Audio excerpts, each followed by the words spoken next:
fools. Got that fire inside, we're rising up to shine. This is our time, yeah, we're feeling so divine. Oh, we're thriving, we'll be thriving, bold and free. Women owning midlife, just you wait and see. Dance through the changes with a heart so strong. This is our anthem, come and sing along.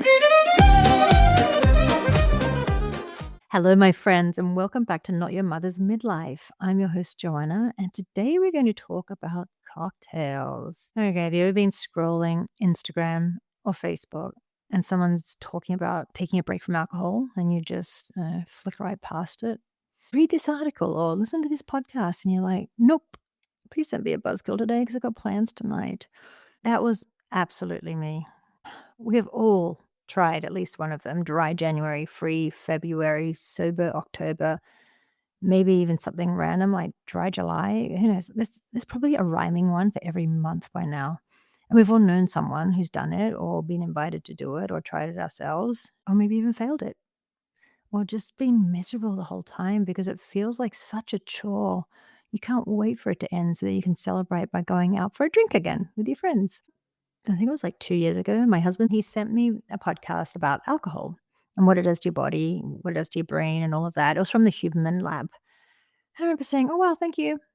Thumbs up." And then immediately thinking, yeah, I'm not listening to that because I didn't want to know. I like my glass of wine. I like my martini. I like it not too dirty. I like to say dusty with a blue cheese stuffed olive. Yum. One day I was out walking my dog, Joe, and I had no more podcast episodes of what I usually listen to left. And I thought, fine, I'll listen to the freaking alcohol podcast.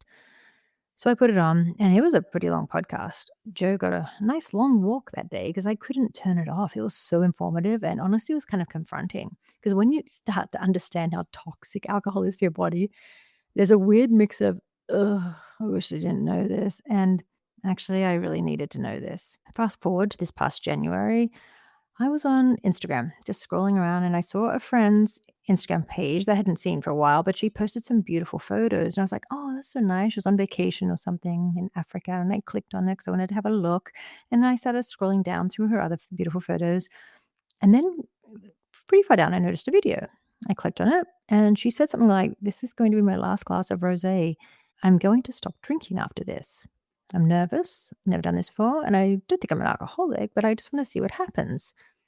This really got my attention.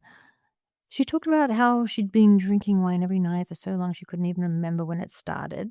There was a link underneath the video, and I clicked on it, and it was a vlog, and I read more about why she was deciding to do this.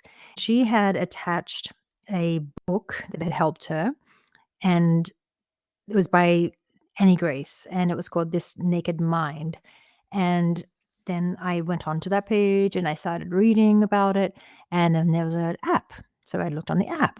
What really stood out to me was this. It wasn't framed as a challenge, it was framed as an experiment. And that word changed everything for me. So I decided, you know what, I'm going to do this. I got my sister in Australia to do it with me, which made it way more fun. And here's how it worked. You go to the app. I think it runs for about 31 days. Every day you open it up and there's a short video. Sometimes it's the main coach, Annie, and sometimes it's another guy there as well with her. And they teach you one idea about alcohol and your body every day. Day one is like, why do we even like the taste of alcohol? Because when we first try it, when we're younger, it tastes horrible. Our bodies basically say, why on earth are we drinking this? This is poison. It tastes like poison. We hate it. But over time, we train ourselves to like the taste. We learn to love a dry martini, a glass of red wine, things we would have absolutely hated as kids. Then day 2 is a new video. Day 3, another one. And it just keeps going on. And it's so interesting. I literally would wake up in the morning thinking, oh, I wonder what this one's about. And you're learning things. Some things I already knew, but it was good to have a refresher. The episodes build on each other. So slowly your understanding shifts. And there's also a group section in this app. You can join. There's a community of people doing the same experiment. Some for the first time, some have been alcohol-free for a while, some who've slipped up and come back. People share things like, I had a couple of glasses last night at a party, and everyone just supports each other. There's no shaming. And it's not like they're forcing you quitting alcohol forever. No, it's literally just an experiment to see how you feel. It's not like AA or anything. But what really surprised me is this. Not one day did I feel like I was giving something up. I didn't even feel like I was punishing myself or muscling through a challenge. It felt like I was getting something every day, information, clarity, confidence. I didn't feel like I was taking anything away from my life. I felt like I was actually adding to my life, if that makes sense. It was very interesting. So I'd never felt that before. So as soon as you say I'm on something, it just always sounds so negative to me. When someone says I'm on this diet, it's like, why don't you just say I've changed the way I'm eating, or I'm trying to eat healthy or clean, or I'm trying vegetarian, I'm whatever it is. Don't say I'm on a diet. And I feel like it's the same for dry January, free February. It just feels like you're on something like a diet, or you're taking something away and you can't wait for it to end. The more I learned about what alcohol actually does to your body, the easier it became to not drink alcohol. And by the end of February, when the experiment finished, I generally didn't feel like a drink. We'd go out to dinner, and instead of automatically ordering champagne or a martini, I found myself happily ordering sparkling water. And that used to be unthinkable for me. It was just naturally my husband and I would go out, and both get a drink, but we both would say, hey, let's just get sparkling water. And it didn't feel like we're punishing ourselves. And I discovered non-alcoholic beer and non-alcoholic wines. There's some really good ones these days. I actually enjoyed these because I wasn't chasing the buzz anymore. I just like the flavor, the taste, and the ritual. And I was making non-alcoholic cocktails because that's what I realized. I just like the ritual of a Friday, mixing together, some fruits and fruit juices, sparkling water. I think it was around April that I had a martini or some wine again. And I was having a drink and being so aware of what was going on in my body. And it was fine. I enjoyed the drink. It tasted delicious and everything. But I was present. That's the thing. I was present and aware of drinking rather than just like, oh, throw one down and like, hey, let's make another. It was actually interesting how easily I slipped back into old habits. Again, wine and cocktails on the weekend, occasionally during the week. And here we are now. We've just gone through Thanksgiving. If you're listening to this when it first comes out, we've just gone through Thanksgiving here in the US. And we're heading into Christmas, which is a very food and drinky season to a lot of us. And that's why I wanted to talk about this now, because maybe for you over the holidays, things creep up, more drinks, more nights out. And by January, February, you just feel like you need a reset. This experiment is not about promising never to drink again. Some people do decide, you know what, I feel better without alcohol in my life. And others say, I still drink sometimes, but now it's intentional and I understand it. And both are valid. The point is, you learn a lot. You don't feel punished.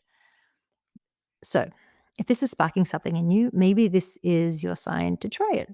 I'll link the app, the book, and the podcast episode and everything you need in the show notes so you can check it out for yourself. If you do, grab a friend, a sibling, partner, someone to do it with. It just seems like so much more fun when you can text each other, laugh about things, compare what you learn that day. Like, oh my gosh, I found this fantastic alcohol-free beer, which is really good because it's Blue Moon, and I love Blue Moon beer with a little orange wedge in it. And they have a non-alcoholic version, and it tastes just the same. I was like blown away. Like, this literally tastes the same, but doesn't have the bite of alcohol. But it's like, oh gosh, it was delicious. If a few of you are interested, maybe we can all do it together in January or February. Just let me know. That would be fun. So thank you so much for listening today. If this episode felt helpful, or if someone popped into your head while you were listening, just send it to them. They might really appreciate hearing that they're not alone in this. You can also subscribe to my YouTube channel if you want some visuals to go with these episodes, and make sure you follow the podcast so you'll get notified whenever a new episode comes out. I am your host, as you know, Joanna, and thank you for being here with me today. And until next time, take care and bye-bye.